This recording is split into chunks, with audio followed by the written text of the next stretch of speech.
Ah ouais. Ah ouais, t'as vu, j'ai un chien. C'est pas un chat, c'est un chien. Ouais, bon.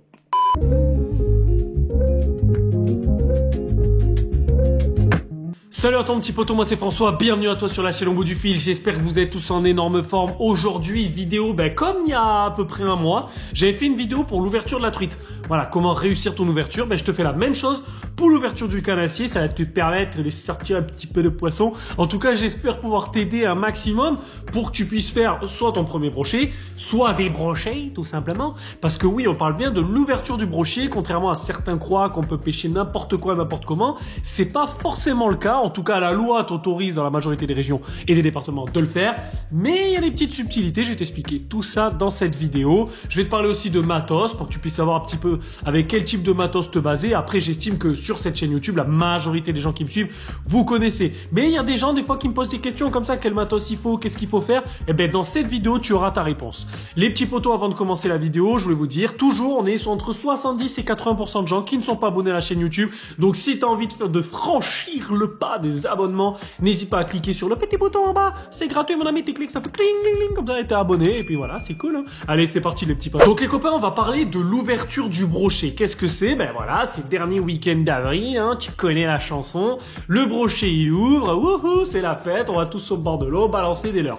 Et c'est exactement ça, en fait, qui se passe. Mais ce que tu dois savoir, c'est que ouverture du brochet ne veut pas dire que tout est ouvert. Selon les régions, par exemple, moi, en Aveyron, le cendre est protégé. C'est-à-dire que tu vas avoir des zones de frais où tu n'as pas le droit d'aller pêcher. Le black bass reste en no-kill toute l'année. Voilà, il y a des petites subtilités par région et regarde bien dans ta région un petit peu, enfin dans ton département, pardon, voilà, quel type de règles et de lois tu as parce que c'est pas pour tout le monde pareil.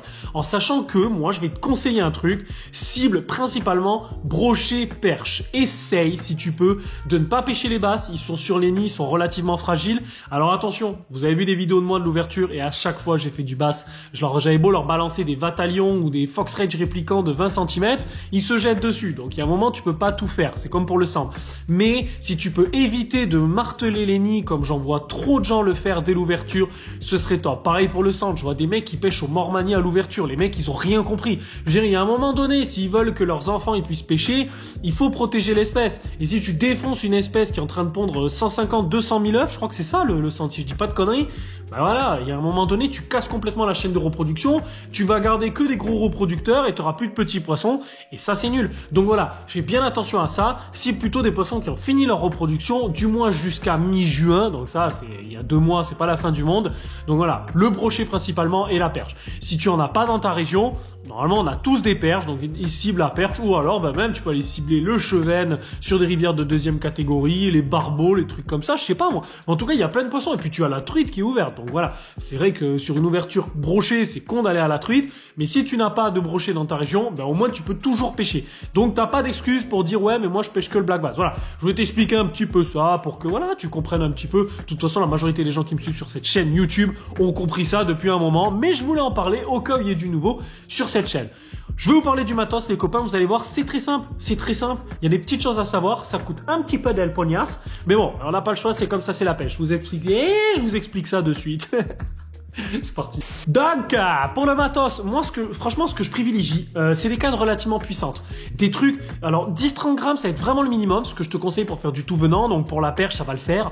Pour le brochet, tu peux le faire, mais n'hésite pas en bas de ligne, donc là, il est là, à rajouter un petit bout de fluoro en 50, 60, 70 centièmes. Assez costaud, ça va être un peu chiant de faire le nœud, mais au moins, tu vas être tranquille pour les coupes. Parce que couper, ça veut dire perdre un leurre, abîmer un poisson, voire le tuer. Hein. S'il a le jig, là, je peux te dire qu'il s'en sort pas. Donc, tu protèges le poisson, tu protèges ta ligne et en plus ça t'évite de décrocher. Donc voilà, fais-le.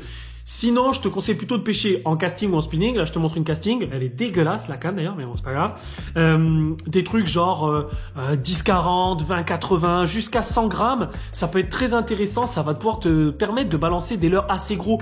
Parce que le brochet, en début et en fin de saison, il vient d'attaquer, il vient de finir la fraie. Surtout aujourd'hui où on pêche de plus en plus tôt. Avant, c'était le 1er mai. Maintenant, on est limite mi-fin avril. Donc le brochet, il sort tout juste de la fraie. Il a la dalle. Donc il va pas se jeter sur des tout petits poissons. Quoique, ça dépend des spots. Mais majoritairement, il va se jeter sur du beau leurre. Donc, si c'est pour avoir des tout petits leurres à lui présenter et rater ton ouverture, c'est dommage. Surtout que quand tu pêches le brochet, bah, tu as envie d'avoir une belle pièce à la clé. Tu as envie de sortir un poisson de 60, 70, 80 quand même. C'est là que c'est cool, quoi. Donc, c'est bien de pêcher avec des cannes un petit peu costauds comme ça. Déjà, pour bien gérer le combat. Et puis, pour pouvoir balancer des leurres relativement costauds. Je vais te montrer ça de suite. Donc, voilà. N'hésite pas à prendre des cannes jusqu'à 80, 100 grammes de puissance. Même plus. Après, je te conseille pas forcément le big bait. C'est-à-dire, big bait, c'est au-dessus des leurres d'au-dessus de 100 grammes. Moi, je te conseille pas forcément ça. Tu risques de t'épuiser à lancer du gros leurre. Peut-être tu vas faire un brochet, mais tu risques d'en rater d'autres. Attention, c'est mon avis. Encore une fois, ça va dépendre des spots. Il y a des spots où le big bait, ça marche très bien à l'ouverture et même tout le long de l'année. Il y a des spots où c'est plus difficile. Moi, je sais que dans l'Aveyron, à l'ouverture, des gros leurres, ça marche bien. Après, courant d'été, franchement, tu vas passer sur du petit leurre, sinon tu vas faire n'importe quoi. Bref, ce genre de canne, plutôt casting si tu as les moyens. Si tu n'as pas les moyens en spinning, ça ira très très bien. Bon, pour les leurres, ouais, parce qu'en fait, ils sont là-bas les leurres. Pour les leurres, je t'ai fait une petite sélection. En ce moment, mon gros coup de cœur, il est là, c'est celui de chez Savage Gear. Il est magnifique. J'ai plus le nom, je vous le mettrai en bas. Il est magnifique. En fait, ce leurre, il a l'avantage, c'est que, écoutez bien, je sais pas si vous allez l'entendre. Voilà. En fait, ils ont mis des billes dans le rattle derrière. Ça, c'est ouf. Et c'est avec ce leurre que j'ai fait mon brochet maîtré. Vous voyez, ça fait 17, 18 cm. Pour moi, c'est parfait. Ça fait une bonne bouchée. On a un triple, un simple qui va bien. Voilà, on a un très très beau leurre. Donc, comme je le dis, c'est avec ça que j'ai fait mon brochet à l'ouverture. En plus, ça fait un peu de bruit. Donc, sur une journée où les poissons, ils sont pas très actifs, ça peut réveiller. Ça nage dans toutes les profondeurs. C'est relativement lourd, hein. Ça fait une 50aine de grammes quand même. Mais en tout cas, ça marche très très bien. Donc ce leurre, je te le conseille pour l'ouverture. Je vais t'en montrer un autre. Attention, je me baisse. Hop, on est parti. Attendez, je galère un peu. Hop là, on est reparti. Alors ça, c'est un leurre, c'est très très cher. Mais honnêtement, à l'ouverture carnassier l'année dernière, j'avais eu un nombre de suivis de brochets incroyable sur le Vatalion. Pourquoi? Parce qu'il fait énormément de bruit, il a une nage très très agressive et tu peux, tu sais, avec ta canne faire des gros twitch de salopard là. Question que le leurre il fasse comme ça là, tu sais, un peu comme une truite quand elle chasse là, tu sais, faire vraiment des gros twitch de salaud.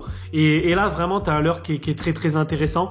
Moi c'est un leurre que j'aime beaucoup, malheureusement beaucoup trop cher. Après avec les petites astuces que je t'ai données sur la dernière vidéo, n'hésite pas à regarder. Tu vas peut-être pouvoir en trouver des moins chers, mais voilà, le Vatalion, ça c'est une petite merveille, c'est juste une tuerie. Et c'est pas le plus gros, c'est la taille intermédiaire. Le plus gros il pèse trop lourd pour ma canne, il fait au-dessus de 80 grammes, c'est pas possible. Donc l'intermédiaire, alors attention, les basses adorent ce leurre. Hein. S'il y en a sur ton spot, tu risques d'en faire. Après comme je t'ai dit, hein, je t'interdis pas d'en faire, mais protège-les au maximum, c'est le top. Pour ceux qui ont des cannes plus légères, les potes, ouais, tu sais, je fais des petits allers-retours comme ça. Pour ceux qui ont des cannes plus légères, je vous les ai déjà présenté. 3D Trout, voilà, ça va bien. C'est beaucoup plus léger, avec juste un triple en bas. Et l'avantage, c'est que là, tu vas avoir un fil en métal au bout là. Et ça, c'est de la bombe, ça. Et ça, grâce à ça, tu vas pouvoir, voilà, éviter de te faire couper et éviter de changer ton fil. Moi, pendant longtemps, avec ma 10-30 grammes, j'ai pêché avec un leurre comme ça et j'ai fait du brochet. On a une belle taille, on a un leurre qui est pas très lourd. Et pour ceux qui pêchent au canal du Midi et qui me suivent, voilà, c'est un conseil d'amis que je vous donne. Sortez-moi ça à l'ouverture, dites-moi-en des nouvelles, envoyez-moi des photos si vous avez fait du poisson avec, mais ça marche, je vous le dis. Un leurre aussi, les potos. Non, il y a le chat, il a allumé la télé, n'importe quoi. Bon, ben on va entendre le tout de Netflix, mais bon, c'est pas grave. Un leurre que j'adore, c'est celui-là, de chez Biwa, le S-Trout, 52 grammes quand même. Hein.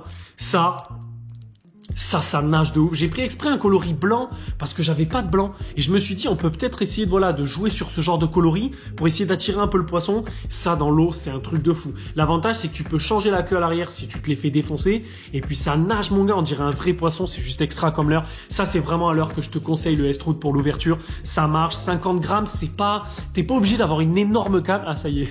T'es pas obligé d'avoir une énorme canne. Tu peux avoir une canne Big Bait classique et ça ira très, très bien. Mon préféré de tous, voilà, je vous le redis à chaque fois que je vous en parle, mais j'aime trop ce leurre. Qu'est-ce que vous voulez que je fasse avec ça? Il est défoncé, c'est un truc de fou. Le Fox Rage répliquant, les potes, voilà, mon préféré, 14 cm, une 40aine de grammes. Magnifique ce leurre, j'ai fait tous mes brochets avec, c'est un truc de fou. Tous mes plus beaux brochets, celui-là, je sais pas si vous allez le voir, mais voilà, il est déglinguate. Il en a pris du brochet dans la gueule, il a perdu un œil. Enfin bon, c'est un guerrier lui. Lui, je peux te dire qu'il en a vu des brochets. Je peux te dire que j'aurais dû mettre une petite caméra là. Je pense que j'aurais eu des belles surprises. Bref, un super leurre, un leurre magnifique. Pour faire du brochet à l'ouverture, je te le conseille. Pas très cher en plus, et t'en trouves partout, pêcheur.com, Action Pêche, je sais pas quoi, tous ces sites là, tu vas trouver ces leurres-là. Et avec les petits codes promo que je t'ai donné la dernière fois, tu vas pouvoir avoir des petites réducs. Et oui mon ami, tu vois, je te l'ai dit. Bon là c'est un peu tard, hein, si tu fais tes achats là au moment où je sors la vidéo, t'es un ouf mon gars. Pour l'ouverture, tu les auras pas. Mais bon, après maintenant on te livre tellement vite que bon, bref. En tout cas voilà, ça c'est du bon leurre pour l'ouverture. Bon, maintenant, on va passer au spot. Vous allez voir, je vais vous expliquer 2-3 trucs. De toute façon, vous connaissez, mais j'avais envie de vous expliquer. De toute façon, il faut bien que je fasse une vidéo pour vous parler, les potes. Donc, allez, c'est parti. On va parler des spots. Qu'est-ce que c'est un bon spot? Bon, déjà, moi, je te conseille... alors, je l'ai fait pour la truite. Je te le conseille vraiment pas pour le brochet de regarder les sites de la Fédé. Les sites de la Fédé, ils disent, pour le brochet, honnêtement, ils disent n'importe quoi. Moi, je vois, on me conseillait le lac de Flourens à Toulouse. Lac de Flourens, frère, il y a eu un lâcher de brochet il y a 4 ans, ils ont tous été défoncés, il n'y a plus rien. Déjà, moi je te déconseille, perso, attention, c'est un avis vraiment personnel, de pêcher en lac, en petit lac. Si tu as des gros lacs chez toi, vas-y, n'hésite pas. À la Pont-de-Salard, à la Parolou, n'hésite pas. Si tu as des petits lacs, franchement... Tu vas pouvoir faire du brochet, mais tu risques de tomber sur des mecs au vif et tout, des papis au vif, plein de monde qui va pêcher autour. Tu vas pas t'amuser, tu vas être gêné, tu vas pas pouvoir lancer où tu veux, tu vas faire peut-être un brochet, tu risques d'être déçu. Va plutôt, soit en canal, soit si tu as la chance d'avoir des rivières à brocher, tu sais, des trucs genre le Lot, ou même l'Aveyron, ici apparemment il y en a, moi j'en ai jamais vu, des rivières à brocher, ou alors vraiment des gros lacs, où potentiellement il y a suffisamment de population de brochets. Le brochet, pour moi, franchement, c'est un poisson qui se fait trop rare dans nos eaux, c'est de plus en plus difficile à pêcher, mais il y a moyen d'en trouver. Donc si tu connais des bons spots à brocher, n'hésite pas. Voilà, et si tu n'en connais pas, regarde quand même la Fédé, mais rapproche-toi des lacs quand même d'assez gros volume autour de toi, rapproche-toi des fleuves assez gros. Voilà, rapproche-toi un petit peu de ce genre de milieu, évite les trop petits lacs où tu risques de galérer. Si tu as un canal pas loin de chez toi, c'est dans tous les canaux quasiment il y a du brochet. Donc voilà, fonce là-dedans, tu as forte chance de faire du brochet. Sinon, cible la perche. La perche est un poisson qui est ouvert à l'ouverture du carnassier, qui s'est déjà reproduit, et la perche dans les petits lacs, tu en as plein. Alors c'est sûr, tu vas pas pouvoir faire les mêmes photos qu'avec du brochet, mais avec de la perche, tu vas avoir un matos plus petit, tu risques de bien t'amuser, et en plus quand la perche ça veut et que ça mord, il y a largement moyen de s'éclater. Pour cibler le brochet, c'est pas compliqué. Le brochet, en général, il se met proche des bordures, proche des cassants, proche des racines. Il va se planquer. Le brochet, c'est pas un poisson qui se balade toute la journée dans l'eau. En général, il se met sous un arbre, un truc comme ça. C'est un peu un feignasse, en fait. C'est un branleur, ce brochet. Il se met comme ça, là, il regarde un peu en l'air et il attend, en fait, tout simplement. Donc, quand tu vas avoir des cassures dans l'eau comme ça, en général, il se met en bas de la cassure et toi, tu vas passer ton leurre dessus et il va surgir de dessous. Souvent, le brochet, voilà, il surgit de dessous comme ça, comme un fou. Et c'est pour ça qu'au canal, c'était cool parce qu'en fait, il se met au fond de l'espèce de bordure du canal, sous la racine, et il attend comme ça. Et quand les leurres, il passe au-dessus, il fait sa petite sélection, tu vois, il fait son choix, genre, ouais, celui-là, Fox Rage, non, pas terrible.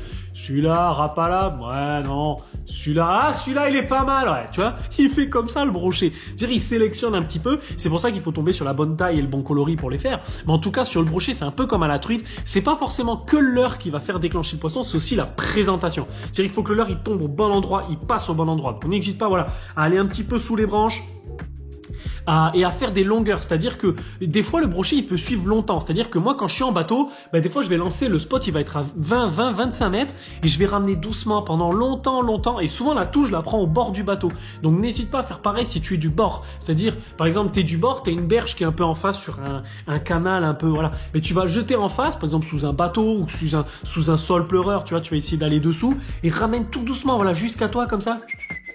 Et c'est là que le brochet, souvent, il va te suivre. Et jusqu'au bout, tu laisses ton leurre dans l'eau. Ne sors pas un leurre dans l'eau 3-4 mètres avant. Des fois, le brochet, il t'attaque souvent, même, c'est très régulier, au pied. Il y a plein de vidéos comme ça de mecs qui se font déglinguer dans les pieds. Et même moi, ça m'est arrivé.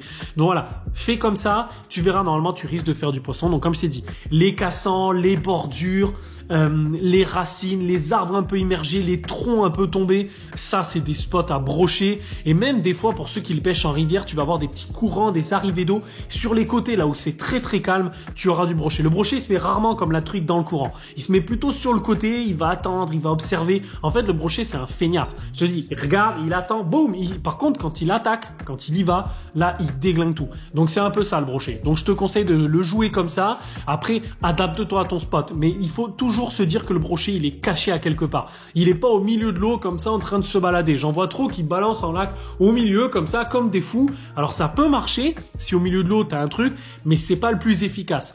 Privilégie plutôt une belle bordure ou comme je t'ai dit, voilà, tu vois quelques rochers, tu dis tiens là, tu vas frôler le rocher tout doucement et c'est de là que peut sortir le brochet parce que c'est là qu'il va se nourrir. Le brochet mange énormément de petits poissons, voilà, des poissons qui font voilà, cette taille-là, les petits gardons et trucs. En général, c'est pas des poissons qui se baladent au milieu. Ils sont souvent planqués. Donc c'est pour ça que le brochet se rapproche de sa proie. Et même chose pour les écrevisses. Et d'ailleurs, je te le conseille. Le brochet adore les écrevisses. Donc si tu veux faire ton ouverture au jig, n'hésite pas. Par contre, pour le bass, c'est pas la bonne solution. Voilà, je t'ai un peu expliqué le délire. Maintenant, à toi de faire ton ouverture. Les copains, j'espère que vous aurez tout expliqué sur cette vidéo. J'ai fait un truc assez rapide parce que ça dure vite longtemps. Voilà, je t'ai expliqué un petit peu les règles de pêche, ce qu'il faut faire, pas faire. N'hésite pas à regarder dans ton département. Je t'ai montré la canne qu'il faut, à peu près le grammage. Quelques leurres, je t'ai présenté pour que tu puisses faire une ouverture correcte. Je t'ai voilà montré quelques spots, voilà quelques endroits où tu peux aller. Attention, hein, regarde bien autour de chez toi comment c'est foutu, comment ça fonctionne. Et j'espère qu'avec toutes ces infos que je t'ai données, tu vas pouvoir réussir ton ouverture pêche. Comme d'hab, je vais essayer de faire quelques incrustations dans la vidéo pour pas que tu t'ennuies trop quand tu regardes parce que ça peut vite faire long. Et il y a une concurrence énorme sur YouTube. Alors c'est sûr que si tu vois en bas, j'ai pêché un brochet de 3,55 m, bah tu vas cliquer et tu vas quitter ma vidéo. Donc j'essaye de faire en sorte que tu restes le plus longtemps possible. En tout cas, si tu es resté jusqu'à la fin de cette vidéo, je te remercie. Tu es un boss. Mon poteau, on se retrouve très rapidement au bord de l'eau. On va faire cette ouverture. Ça va être de la bombe. Les potos, on se retrouve au bord de l'eau. Allez, ciao!